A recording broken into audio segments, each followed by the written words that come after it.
আমি এখানে একটা পাত্রের মধ্যে নিয়ে নিয়েছি 2 কাপ মতন ময়দাটাকে আমি ভালো করে ছাঁকনিতে ছেঁকে নিয়েছি।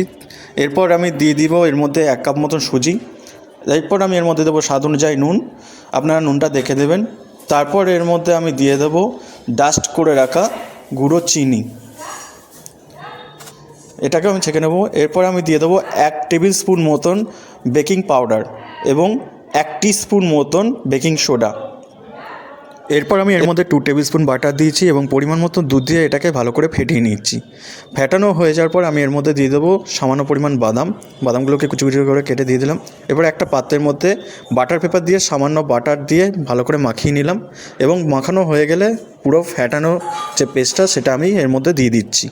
আপনারাও এইভাবে দিয়ে দেবেন। দেওয়া হয়ে গেলে চামচ দিয়ে ভালো করে সেট করে নেবেন।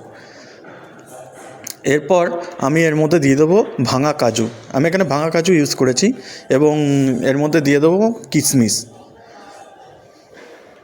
তারপর এর মধ্যে দিয়ে দিচ্ছি লাল চেরি এবং এটা দিয়ে আমি এটাকে ওভেনে দিয়ে দেবো।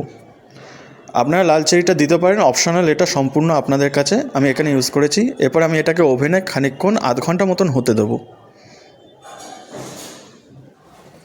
আমাদের প্রায় কেক কমপ্লিট হয়ে গেছে, আপনারা দেখতে পাচ্ছেন।